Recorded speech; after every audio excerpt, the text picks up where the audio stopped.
다시 한번 해볼까요? 항상 기뻐하라. 쉬지 말고 기도하라. 범사에 감사하라. 이것이 그리스도 예수 안에서 너희를 향하신 하나님의 뜻이니라. 아멘. 왜 이 말씀이 중요한가? 제가 오늘 그 말씀을 전하려고 합니다. 데살로니가 교회는 세워진 지 얼마 안 된 교회라고 말씀드렸습니다. 초신자들이 모인 교회예요. 바울이 짧은 기간 그곳에서 복음을 전하다가 쫓기다시피 그곳을 떠나야 했습니다. 그래서 바울의 늘 마음에 걱정이 되는 교회였는데, 바울이 들은 소식은 이 교회가 초신자들이 모인 교회임에도 불구하고 소문이 날 정도로 환난 가운데서도 믿음을 잘 지키고 있었다는 것입니다.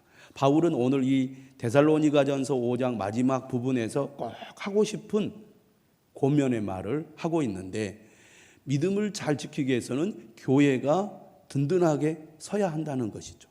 교회가 든든하게 서기 위해서 무엇보다도 성도들이 교회 생활을 잘해야 되는데, 교회 생활을 잘하려면 두 가지가 중요하다고 얘기했습니다. 첫 번째가 뭐냐면 목회자와의 관계를 잘해야 된다. 목회자의 영적인 지도를 잘 받을 때 우리의 신앙이 건강하게 됩니다. 그래서 바울이 뭐라고 얘기했느냐면 12절에서 이렇게 얘기를 했어요. 너희 가운데서 수고하고 주 안에서 너희를 다스리며 고난하는 자들을 너희가 알고라는 말을 공동 번역에 보니까 존경하고라고 되어 있어요. 그리고 뭐라고 말하느냐면 그들의 역사로 말미암아 사랑 안에서 가장 귀히 여기며 가장 귀하게 여기라는 겁니다. 교회는 영적인 지도자, 목회자를 중심으로 교회가 하나 되고 화목할 때 좋은 교회가 되는 거예요. 그래서 너희끼리 화목하라. 바울은 떠났지만 영적인 지도자들을 중심으로 교회가 서로 하나 되어 화목하기를 바라고 있습니다. 두 번째로 교회가 든든히 서려면 성도들 간의 관계가 중요하다는 거예요. 너는 너고 나는 나고 이렇게 각자 개인주의의 생각으로 나만 생각하는 신앙생활을 하면 우리의 믿음이 결코 뿌리를 내리기가 어렵다는 겁니다. 그래서 우리가 교회 생활을 열심히 잘해야 된다는 거예요. 그래서 뭐라고 말하냐면 게으른 자들을 공개하며 마음이 약한 자들을 격려하고 힘이 없는 자들을 붙들어주며 모든 사람에게 오래 참으라. 삼가 누가 누구에게든지 악으로 악을 갚지 말게 하고 서로 대하든지 모든 사람을 대하든지 항상 선을 따르라. 14절 15절 말씀을 마음에 잘 담아서 그대로 실천할 때 교회 공동체가 결속력이 생기고 사랑이 넘치고 하나 되어서 흔들리지 않는 믿음을 갖게 된다는 것입니다. 그러면서 오늘 유명한 16절, 17절, 18절 이것은 한 덩어리입니다. 그리스도인들이 반드시 갖추어야 할 거라는 거죠. 뭐라고 말씀합니까? 이것이 그리스도 예수 안에서 너희를 향하신 하나님의 뜻이니라 그랬습니다. 여러분, 우리가 이 세상 속에서 이 세상과 싸워 이기려면 그리스도인으로서 무엇을 갖춰야 되느냐? 실력을 갖춰야 한다는 겁니다. 여러분, 우리가 세상에 나가서 잘 살려면 실력을 갖춰야 합니다. 그래서 우리가 어떤 일이든지 어영부영 대충 해가지고 잘 되는 일은 하나도 없습니다. 예수 그리스도를 믿는 그리스도인들이 악한 세상 속에서, 그리고 유혹이 많은 세상 속에서, 힘든 세상 속에서 믿음을 지켜내려면 그리스도인으로서의 실력을 갖춰야 되는데, 오늘 사도 바울이 데살로니가 교회 성도들에게 고난은 매우 중요한 하나님의 말씀, 하나님의 뜻, 반드시 갖춰야 할 그리스도인들의 덕목, 실력이 뭐냐? 바로 항상 기뻐하라, 쉬지 말고 기도하라, 범사에 감사하라 하는 입니다. 예수 그리스도를 믿는 성도라면 이 말씀을 마음에 담고 이 말씀으로 무장하여 이런 사람이 되도록 하라는 것입니다. 그러면 어떤 상황 속에서도 이겨내고 무너지지 않고 승리할 수 있다는 거죠. 항상 기뻐하라, 쉬지 말고 기도하라, 범사에 감사하라. 이 말씀은 서로 연결되어 있습니다. 기쁨과 기도와 감사는 연결되어 있어요. 여러분, 우리가 기뻐할 수 있죠. 또 기도할 수 있습니다. 감사할 수 있습니다. 그런데 이것을 지속적으로 우리가 실천하는 것은 쉬운 일이 아닙니다. 그렇죠? 그런데 오늘 말씀은 매우 구체적으로 얘기합니다. 항상 기뻐하라 이렇게 말합니다. 쉬지 말고 기도하라 이렇게 말하죠. 범사에 감사하라. 우리가 기뻐할 수도 있고 기도할 수도 있고 감사할 수도 있지만 항상 어떻게 기뻐합니까? 어떻게 쉬지 않고 기도할 수 있습니까? 어떻게 범사에 감사할 수 있느냐 하는 것입니다. 인간적으로 볼 때는 불가능한 것입니다. 할 수 없는 거예요. 그런데 항상 기뻐할 수 있는 사람, 쉬지 않고 기도할 수 있는 사람, 범사에 감사할 수 있는 사람이 어떤 사람이다? 실력 있는 그리스도인이라는 거죠. 우리가 어떤 일을 하는데 처음부터 잘할 수는 없습니다. 그렇죠? 그런데 꾸준히 그 일을 해냄으로써 남들보다 훨씬 더 수준 있고 실력 있는 능력을 나타내는 사람들이 있어요. 어떤 분야에서든지. 그렇잖아요. 그런 사람들 오랫동안 그것을 연마해 왔습니다. 그래서 어느 지점에 도달했을 때 남들과는 엄청난 차이를 보이는 실력과 능력을 보여주는 거죠. 그리스도인이라면 기쁨, 기도, 감사의 실력을 보일 수 있어야 한다는 거죠. 항상 기뻐할 수 있습니까? 쉬지 않고 기도할 수 있습니까? 범사에 감사할 수 있습니까? 그런 사람이 되어야 한다는 거죠. 그러면 어떤 상황 속에서도 믿음을 지키고 믿음의 실력을 발휘할 수 있다는 얘기죠. 그러면 그것이 어떻게 가능하냐? 핵심은 그것입니다. 우리 힘으로 되지 않습니다. 그래서 여러분 16절 다시 보십시오. 뭐라고 말합니까? 이것이 그리스도 예수 안에서 너희를 향하신 하나님의 뜻이니라. 항상 기뻐하고 쉬지 말고 기도하고 범사에 감사하는 것은 하나님의 뜻이에요. 우리를 향한 하나님의 뜻인데 그것이 어떻게 가능하게 되느냐? 그리스도 예수 안에 있을 때 가능하게 된다는 겁니다. 그리스도 예수 안에 있을 때. 그리스도 예수 안에 있다는 것을 다르게 표현하면 내가 죽고 그리스도가 내 안에 살아 나를 주장할 때 이것이 가능하다는 겁니다. 기뻐할 만한 일이 있어야 기뻐하지요. 우리 이렇게 말합니다. 또 여러분 남이나 다른 사람에게 좋은 일이 있을 때 여러분 기뻐할 수 있습니까? 나에게 좋은 일이 있으면 기뻐하지만 가까운 내 주변의 사람에게 좋지 않은 일이 있을 때 기뻐할 수 있느냐 그 말이에요. 그런데 항상 기뻐하라는 겁니다. 기뻐할 수 없는 상황에서도 기뻐하고 내가 아닌 다른 사람들이 기뻐할 만한 일이 있을 때도 기뻐할 수 있는 사람, 그런 사람이 되라고 주님 명령하시잖아요. 우리가 살아가다 보면 기도할 수 없을 때가 있습니다. 기도할 수 없을 때, 도무지 기도할 수 없을 때가 있어요. 그런데 주님은 쉬지 말고 기도하라고 말합니다. 내 힘으로는 안 돼요. 내 능력으로 안 됩니다. 내가 죽고 그리스도가 내 안에 살아 계셔서 나를 주장할 때 가능한 거예요. 그래서 그리스도 안에서라는 말을 다르게 표현하면 그리스도와 함께라고 우리가 설명할 수가 있어요.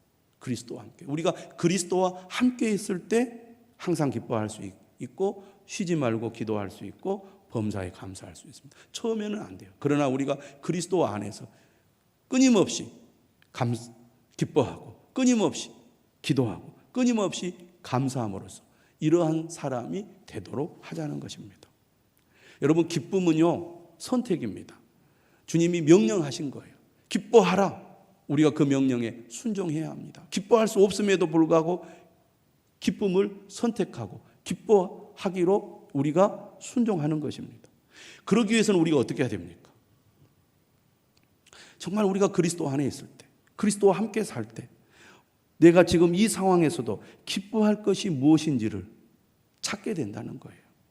그런 의미에서 우리는 생각이 중요합니다. 생각이 참 중요해요. 우리는 환경의 지배를 받고요. 감정에 휩쓸리기가 쉬워요. 그런데 주님의 말씀은 뭐냐면 기뻐하라. 이것은 내가 감정을 따라 선택하고 결정하는 게 아니라 주님의 말씀을 따라 선택하고 결정하라는 거거든요. 빌립보서를 보십시오. 바울이 감옥에 갇혔는데 바울을 싫어하는 대적자들이 감옥에 있는 바울을 괴롭게 하려고 복음을 전했습니다. 겉으로 볼 때는 복음을 전하는 일이 좋게 보이잖아요.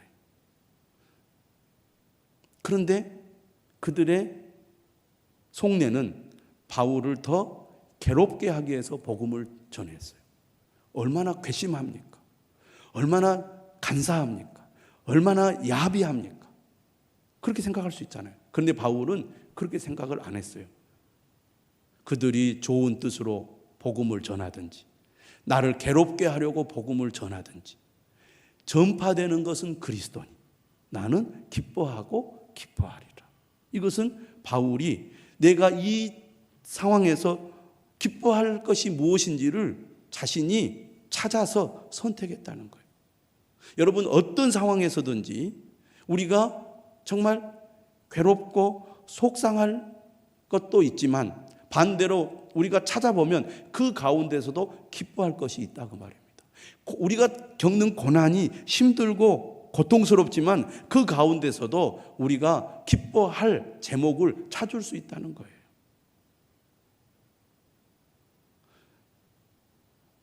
우리가 흔히 하는 말로 사고를 당했어요. 내가 다쳤습니다. 재수 없어서 내가 정말로 이렇게 복이 없어가지고 맨날 다치기만 한다. 우리가 그렇게 생각할 수 있잖아요. 근데 어떤 사람은 이만큼만 다쳐서 다행이다. 또 그렇게 생각하잖아요. 그러면 우리가 감사하는 마음이 나오고 기뻐하는 마음이 나오잖아요. 그렇게 우리가 어떤 상황에 처했을 때 내가 기뻐할 것이 무엇인지를 찾아서 기뻐하기로 내가 결정하고 선택하는 것을 말합니다. 관점의 변화가 그렇게 해서 중요하다는 거죠. 이처럼 우리가 믿음을 가지고 기뻐하기로 결정할 때 우리의 마음이 달라지고 생각이 달라지고 태도가 달라집니다. 그렇지만 기뻐한다고 해서 내 삶의 문제가 해결되는 것은 아니라는 거예요. 그렇기 때문에 우리는 어떻게 해야 됩니까? 기도하는 것이 중요하다는 것입니다. 하나님, 내가 주님의 명령을 따라 주님의 명령에 순종하여 기뻐하기로 선택하고 기뻐하기로 결정했습니다. 그러나 여전히 내 삶에는 문제가 그대로 있고 그 문제가 해결되지 않고 있습니다. 하나님의 도우심이 없이는 나는 이 문제를 돌파할 길이 없습니다. 그래서 기도하는 거예요. 기도하면 하나님께서 우리 마음에 평강을 주시죠. 기도하면 우리의 생각을 바꿔주시기도 합니다. 그래서 기도가 중요한 거예요. 내 힘으로 할 수 없다는 것을 인정하고 하나님께 내 삶을 맡기는 믿음, 신뢰에서 기도가 나오는 겁니다. 박완서라는 작가가 있습니다. 다 들어보셨죠? 박완서 씨 아시죠? 우리나라 여성 작가로서 대표적인 작가입니다. 이분이 1931년생이에요. 그래서 2011년도에 세상을 떠나신 분입니다.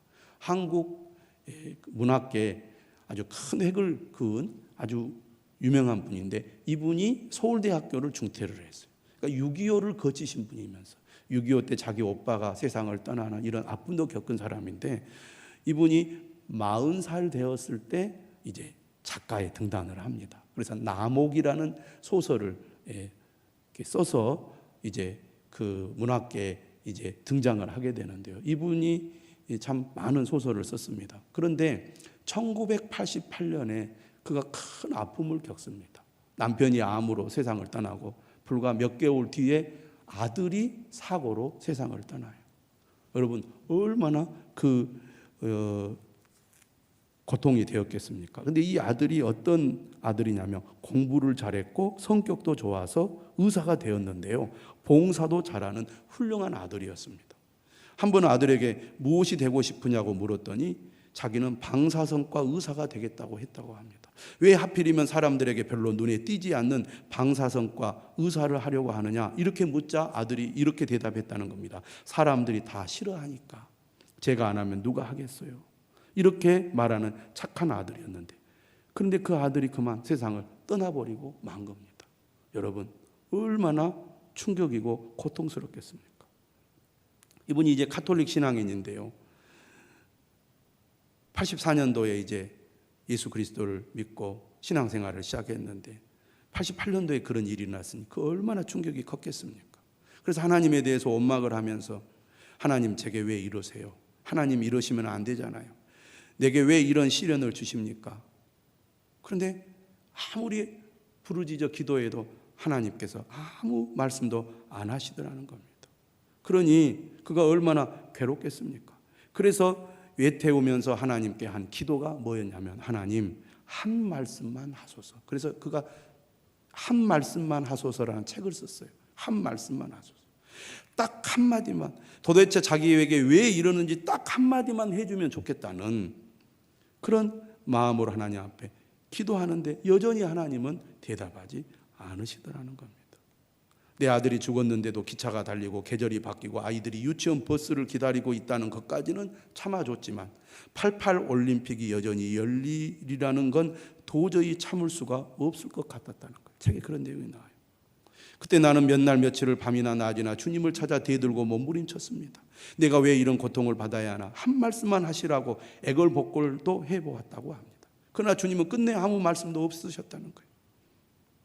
그러던 가운데 그가 너무나 고통스러워서 하나님을 원망하고 하나님을 떠나버리려고도 했다는 거예요. 그런 가운데 어떤 계기를 통해서 그에게 어떤 깨달음이 확 왔냐면, 나는 왜 그런 불행은 나와 무관해야 한다고 생각했는가? 자신에게 닥친 불행이 마치 오지 말아야 할 손님처럼 노여하지만 나한테 왜 이런 불행이 오지 않아야 한다고 생각했는가를 되묻게 되자 하나님에 대한 질문이 바뀌어야 한다고 깨닫게 되었다는 겁니다. 다시 말하면 내게는 왜 이런 불행한 일이 생겨서는 안 된다고 생각했는가? 우리가 살다 보면 이 세상에 수많은 사람들이 이런 불행을 겪잖아요. 그러나 그것은 나와는 상관이 없어야 된다고 생각했다는 거예요. 그런데 그가 고통 가운데 하나님께 부르짖으며 기도하면서 한 말씀만 하소서, 그렇게 기도하는 가운데 그가 종국에 그런 생각을 하나님이 주신 거죠. 내게는 왜 이런 불행한 일이 생겨서는 안 된다고 생각하는가? 그러면서 마음이 달라지더라는 겁니다. 그러고 나서 그가 이제 글을 다시 쓰게 되고, 그 이후의 글들이 그 이전의 글들과는 깊이가 달라진 그런 글들을 쓰게 됩니다. 여러분, 우리가 살아가다 보면 도저히 이해할 수 없는 문제를 우리가 겪게 될 수가 있습니다. 하나님 왜 나에게만 이런 고통을 주십니까? 왜 내게? 우리가 그렇게 하나님 앞에 호소하고 하나님 앞에 부르짖잖아요. 그런데 박안서 작가처럼 내게는 왜 이런 불행한 일이 생겨서는 안 된다고 생각하는가? 욥이 하나님 앞에 기도하잖아요. 하나님, 내가 무엇을 잘못했길래 이런 고통을 나에게 주십니까? 자식이 다 죽고 재산은 다 잃고 몸은 병들어 너무나 고통 가운데 친구들은 자기를 비난하고 자기를 조롱하지 않습니까? 그런데 하나님께서 나중에 뭐라고 합니까? 이 세상을 창조할 때 너는 어디 있었느냐? 이렇게 하나님 질문하시거든. 기도하면 하나님께서 생각을 바꿔주십니다. 생각이 바뀌니까요. 세상을 바라보는 관점이 달라지고 거기에서 우리의 마음에 평안이 오고 하나님의 뜻이 깨달아지고 다시 한번 삶의 의욕을 가지고 살아가게 되더라, 그 말입니다.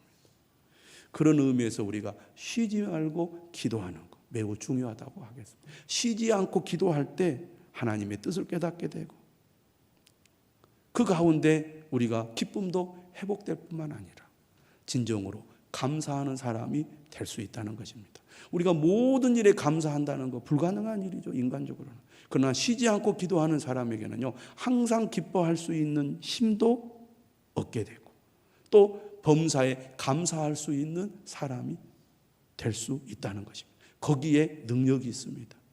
그러한 능력을 가진 그리스도인들이 실력 있는 그리스도인이에요. 여러분, 하나님께 쓰임받고 세상에서 선한 영향력을 끼친 사람은 모든 것이 풍족하고 부족함이 없고 어려움이 없는 사람이 아닙니다. 보통 사람들이 겪을 수 없는 힘든 고난을 통과한 사람들인데 그들에게는 무엇이 있습니까? 항상 기뻐하고 범사에 감사하는 능력이 있습니다. 그들은 쉬지 않고 하나님을 의지하고 신뢰하며 하나님을 바라보는 믿음이 있는 것을 알게 됩니다. 오늘 이 말씀, 항상 기뻐하라, 쉬지 말고 기도하라, 범사에 감사하라, 이것이 그리스도 예수 안에서 너희를 향하신 하나님의 뜻이니라. 여러분, 쉬지 말고 기도하는 여러분들이 되시기를 주님의 이름으로 축원합니다.